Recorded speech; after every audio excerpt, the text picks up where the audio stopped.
What happens next is actually a continuation of a session that we had on Monday. I had the privilege of conducting what we call the first class. And we're going to finish that up kind of to wrap the week up. And so I'm going to be talking directly to the class of 2019, inviting everybody to listen in and eavesdrop. And we'll bring you back into the conversation in a moment. I don't know why, but I always get the best times to teach.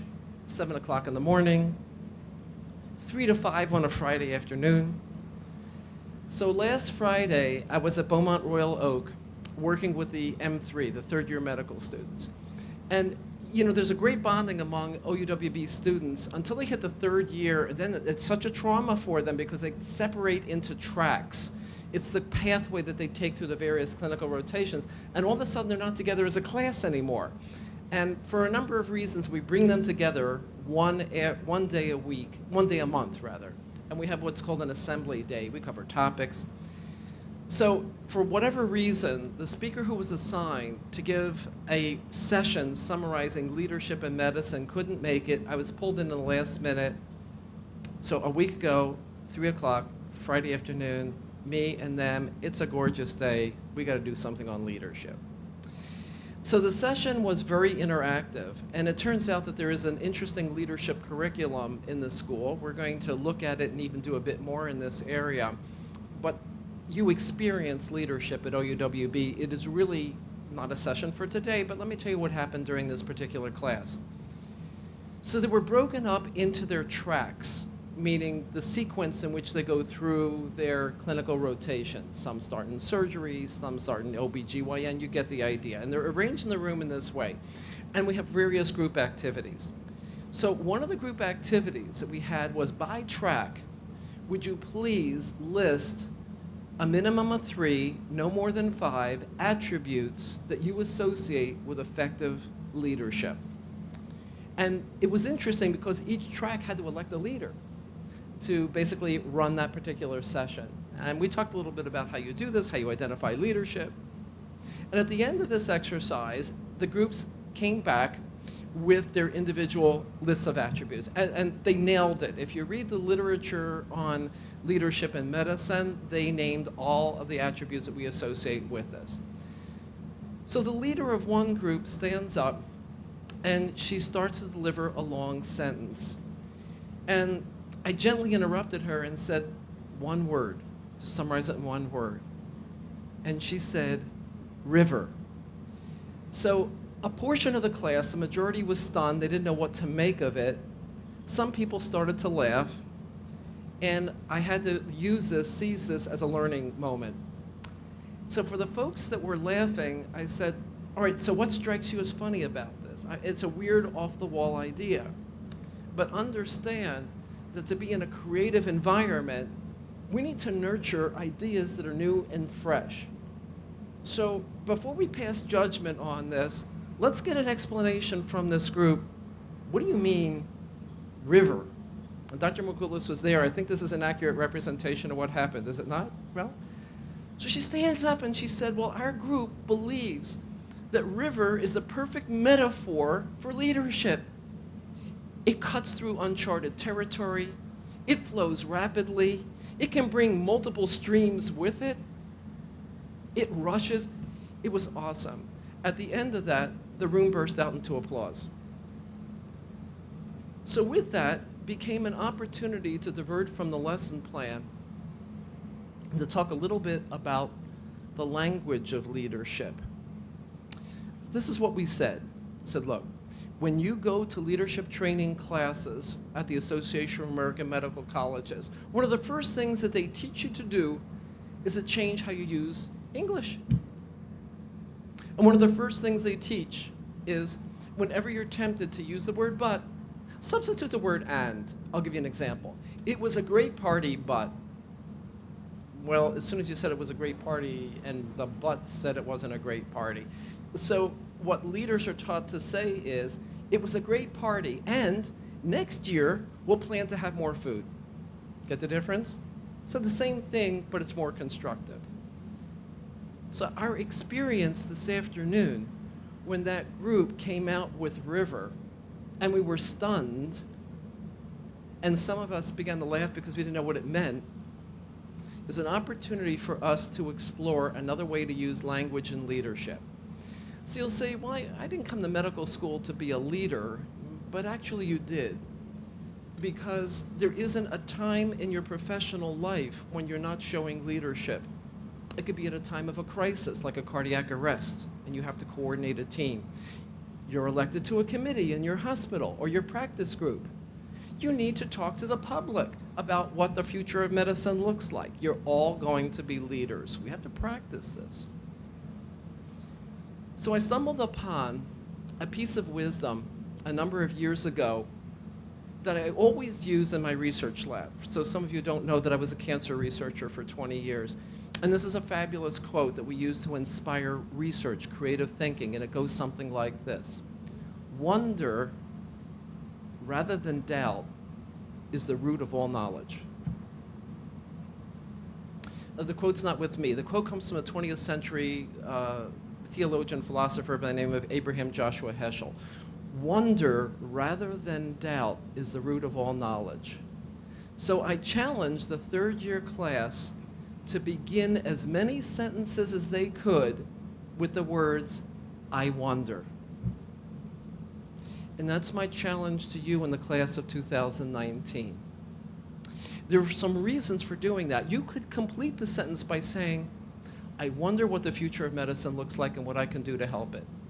I wonder what new antibiotic I can create to alleviate a particular problem that I saw in a patient this afternoon. I wonder how I can create a healthcare system that provides access to healthcare for everyone universally without bankrupting everybody. I wonder. Start as many sentences as you can with I wonder. And there's a precedent for this, and I've told this story a number of times, including once previously at a white coat ceremony. A Nobel laureate, I believe, in the area of physics. His name was Isidore Rabi. And when interviewed as to how he generated such radically new and important ideas in his discipline, he attributed this, your parents, you'll love this, he attributed this to his mother. And he said, when my classmates would come home from school, the moms would always ask, what happened in school today? How did it go? What was your day like? But not my mom. My mom asked me every day, what interesting question did you ask today? And because that became part of his mindset, he spent his life asking interesting questions. So why is it so important for you to keep saying to yourself, I wonder? Look, the white coat ceremony is the same as a sugar high. You experience it today, and you know, after the work comes online, 3 to 5 weeks from now, it becomes the, I'm going to class, I'm incorporating this, I'm working as hard as I possibly can, and you'll forget a little bit about the glow of the white coat ceremony. What keeps you going is your self-image, that goal that you set for yourself, what you aspire to do, to use the language of Oakland University.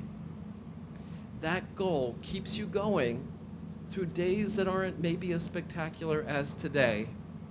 And that mindset is created by you repeating to yourself, I wonder. You see, that positive mindset is so important because we can use language in a negative way. I have heard medical students say to me, in the presence of their friends, I know I can't pass this test. So I turn to them and I say, that's one of your friends, right? Yeah. Would you ever say to her, I can't pass that test? Oh, well, why are you having that conversation with yourself? I wonder how I can get through whatever obstacle I need to get through to advance myself. May I challenge you, the class of 2019, to pay careful attention to something you've never heard. Right before commencement, the evening before commencement, the chairs of Beaumont, the chairs of your clinical departments, prepared a video that was shown. The last person to speak on the video couldn't be here this afternoon. It's Dr. Craig Stevens, who is our chair of radiation oncology. But this is what he said, and this is what inspires my message to you today. He said, "It is a wonderful thing to be a physician. It is a wonderful thing to see a patient who may be at death's door and then shake their hand when they're leaving the hospital. Never lose the wonder of being a physician." And those who were here that evening, I think that's a pretty good paraphrase of the message that Craig delivered that night. So now, I ask you to prepare to make a commitment to the study of medicine, to the recitation of a classic formula known as the Declaration of Geneva. If you're uncomfortable calling it an oath, you can call it an affirmation or a declaration. It's interesting because we ask you to recite it as a group, not individually, but collectively. And the reason for that is you're not doing this individually. You are doing this as a community. The patch on your white coat, as we've mentioned before, is a circle. There are 2 circles on the patch, and there's a picture of the patch in the program.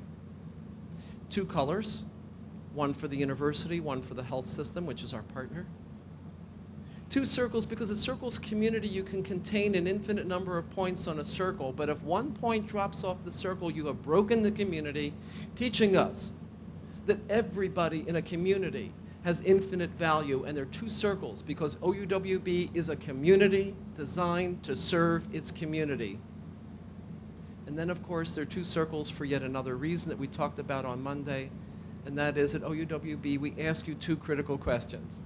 What do I want to do? And you answer that question by the knowledge that you learn and the skills that you master, and who do I want to be? And the answer to both questions is given equal emphasis at this School of Medicine.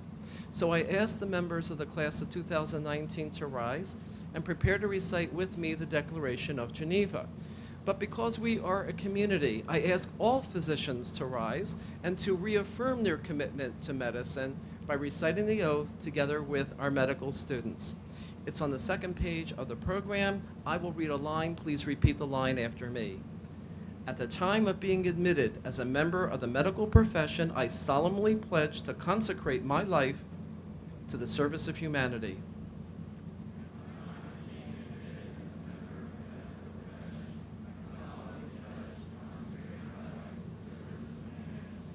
I will give to my teachers the respect and gratitude that is their due. I will practice my profession with conscience and dignity. The health of my patient will be my first consideration. I will respect the secrets that are confided in me even after the patient has died. I will maintain by all the means in my power the honor and the noble traditions of the medical profession.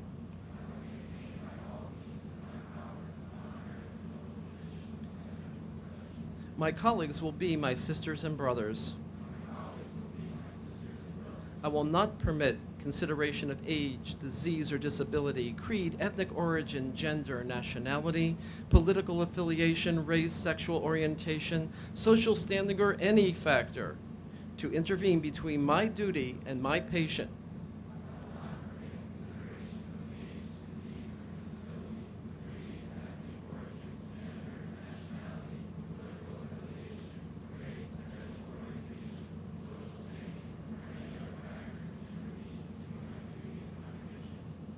I will maintain the utmost respect for human life.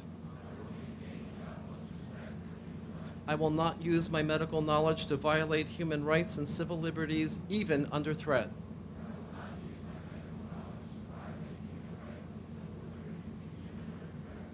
I make these promises solemnly, freely, and upon my honor. I invite the members of the class of 2019 to remain standing as others are seated.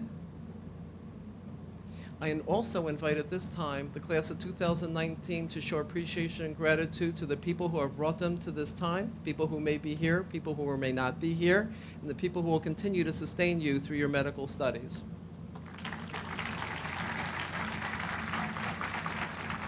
And now I invite everyone to congratulate the class of 2019.